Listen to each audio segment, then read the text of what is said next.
Hello guys, Radhe Radhe. आज के इस वीडियो पर हम लोग पढ़ने वाले हैं कोफैक्टर्स। कोफैक्टर्स ऑफ एंजाइम्स क्या होते हैं? बेसिकली आप इसको फ्रेंड्स ऑफ एंजाइम कह सकते हो, जो कि एंजाइम के साथ जुड़े हुए रहते हैं। इनकी ये खासियत रहती है कि वो उसके बायोकैटालिटिकल एक्टिविटी को ज़्यादा अच्छे तरीके से स्मूथली चलाते भी हैं और उसको अच्छे तरीके से फंक्शन करने में हेल्पफुल रहते हैं। जो एंजाइम होता है, all enzymes are protein in nature except ribozyme because it is made up of nucleic acid. ठीक है, न्यूक्लिक एसिड से वो बना, इसलिए उसको हम लोग एंजाइम नहीं कहते हैं। बट जो कोफैक्टर्स होते हैं, ये जो होते हैं, ये हमेशा नॉन प्रोटीन इन नेचर रहते हैं। इनका कोई रोल नहीं है, ये कभी भी प्रोटीन से बने हुए स्ट्रक्चर्स नहीं होते हैं। Let's start the important point regarding this.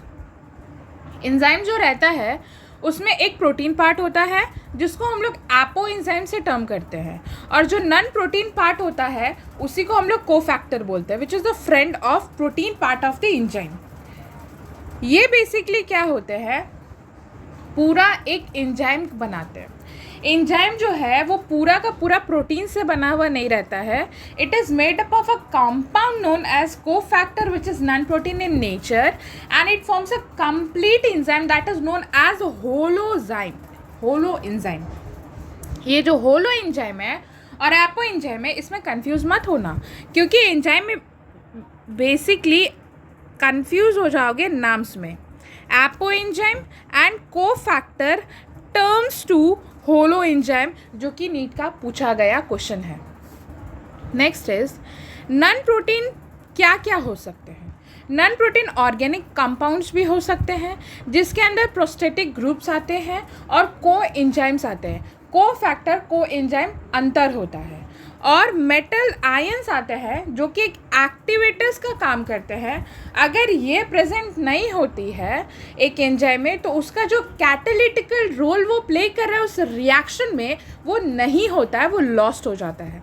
So it is very very important. सबसे ज़्यादा इंपॉर्टेंट जो जिसके हट जाने से वो पूरा का पूरा एंजाइम डिसफंक्शनिंग इन नेचर हो जाता है, वो मेटल आयंस होते हैं जिसमें एक्टिवेटर्स हम लोग पढ़ते हैं। नेक्स्ट इज सबसे पहला जो है that is prosthetic group. Prosthetic group जो रहता है वो कभी भी सेपरेट नहीं हो सकते हैं protein part of the enzyme से। ठीक है, दैट इज़ एपो एंजाइम। इससे आप कभी भी प्रोस्थेटिक ग्रुप को सेपरेट नहीं कर सकते। Peroxide and catalase which catalyses this reaction, जहाँ पे वाटर और ऑक्सीजन का फॉर्मेशन हो रहा है, और यहाँ पे जो एंजाइम इन्वॉल्व है पेरोक्सीडेज एंड कैटालिसिस विच कैटालाइजेस, ये दोनों जो है वो कैटालाइज कर रहा है ये पेरोक्साइड का formation to the water and oxygen. लेकिन यहाँ पे इस पार्ट में इसमें जो केमिकल रिएक्शन, उसमें तो एक कोफैक्टर होगा, और वो कोफैक्टर का नाम होता है haem, which is a prosthetic group. और हम प्रोस्थेटिक ग्रुप को कभी नहीं हटा सकते। बेसिकली इस तरीके से मैंने एंजाइम बताया है। प्रोस्थेटिक ग्रुप जो रहता है वो इस तरीके से अटैच्ड होता है, जो कि कभी भी आप इसको अलग नहीं कर सकते हो। Next is coenzyme. Coenzyme basically क्या होता है, they can be separated from apo enzyme, enzymatic activities reduces. मतलब कि ये प्रोस्थेटिक ग्रुप का आधा भाग मान सकते हो और ये आधा भाग ऑफ दी एक्टिवेटर्स मान सकते हो। मतलब ये क्या होता है कि वो हटाया जा सकता है और नहीं भी। ठीक है, कैन बी सेपरेटेड। बट ये इसके पूरी तरीके से अगर आप इसको हटा देते हो तो एंजाइमेटिक एक्टिविटीज लॉस्ट पूरी तरीके से नहीं होती है, और एक्टिवेटर्स आप हटाते हो तो उसकी एंजाइमेटिक एक्टिविटीज पूरी तरीके से हट जाती है। तो जो कोएंजाइम होते हैं वो usually occurs in the catalysis. मतलब क्या होता है कि किसी चीज़ का कैटालाइसिस हो रहा होगा, उसमें ही वो अकर कर रहे होंगे।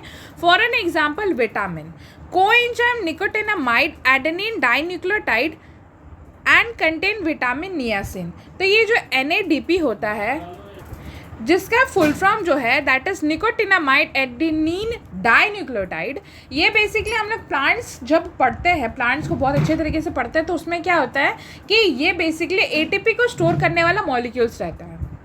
ये एटीपी को स्टोर करते हैं। अब यहाँ पे क्या होता है कि जब कैटालाइसिस होता है तो इसमें एक विटामिन कंटेंट होता है, बेसिकली NADP जो होता है उसमें एक विटामिन कंटेंट होता है, जिस विटामिन का नाम होता है नियासिन, ठीक है। Next is activators. Activators basically ये होते हैं कि अगर आप इसको रिमूव कर देते हो एपो एंजाइम से, तो जो एंजाइमेटिक एक्टिविटीज़ है मैम वो पूरी की पूरी तरीके से लॉस्ट हो जाती है, पूरी की पूरी तरीके से गुम हो जाती है। अब ये क्या होता है कि जो मेटल आयन जो रहता है it forms the coordination bond with the side chain. वो जो मेटल आयन है वो साइड चेन के साथ कोऑर्डिनेशन बॉन्ड्स का फॉर्मेशन करते हैं and at the same time form one और more coordination bond with the substrate. तो ये जो रहता है सबस्ट्रेट के साथ साइड चेन के साथ एक बॉन्ड का फॉर्मेशन करेंगे कोऑर्डिनेशन का। मेनली फॉर्म साइड चेन्स के साथ कोऑर्डिनेशन बॉन्ड, मल्टीपल बॉन्ड्स का फॉर्मेशन नहीं होता है। लेकिन सबस्ट्रेट के साथ ये मल्टीपल कोऑर्डिनेशन बॉन्ड्स का फॉर्मेशन करते हैं। जैसे कि मान लेते हैं ये एक्टिवेटर यहाँ पे है, तो जो एक्टिवेटर है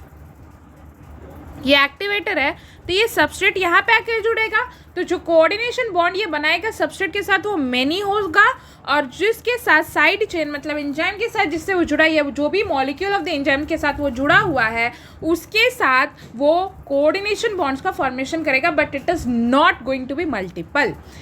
नेक्स्ट इज इसका एग्जाम्पल जो है, zinc is a cofactor for proteolytic enzyme carboxypeptidase, ठीक है, पेप्टाइडेज।